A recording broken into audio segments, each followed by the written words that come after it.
if you're over 65 in this country, there aren't an awful lot of options.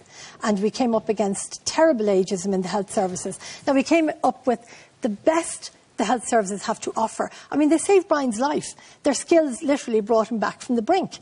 And then they all worked on him and they got him back to the best person he could be. But getting rehab, if you're over 65, is very difficult. And how old is Brian? Brian was 73 when this happened. He's 74 now.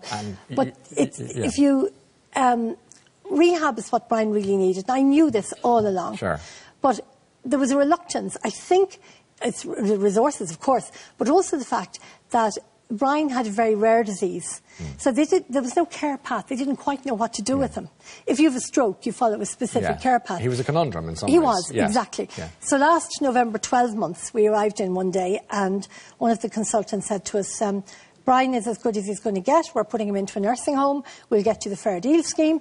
And we just went, no, this is not happening. Okay. Now, my 5 kids are real fighters. Yeah. And we went in and, you know, it frightened me in the hospital that I was meeting people who didn't have the backup we did. Yeah. And we fought and fought and fought. And, you know, eventually we got what we wanted. Getting him into rehab was a nightmare. The National Rehabilitation Centre in Dunleary only takes under 65s. Right, I didn't know that. Although I think the odd person might get in. I mean, we really need to shake up our geriatrics, if you like. Where does someone like Brian end up then? Well, we were looking all over the world. We were doing research, Japan, Germany, England. I knew in my heart, Ryan, that Brian needed this boot camp. Because although when he woke up, he was paralysed is the wrong word, but he couldn't move anything. And eventually he started moving. He was getting great physio. One day he was able to touch his face. But he had to be lifted on a hoist. It took 2 people to lift Brian. And he couldn't do anything for himself.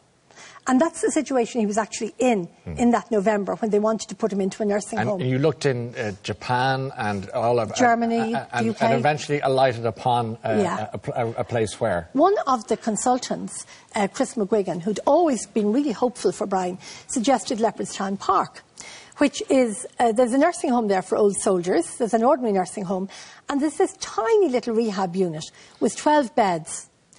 And we got him assessed, and they said to me, look, you know, we'd take him because we feel we can help a lot, but it might be quite a while. 2 days later, we got a bed.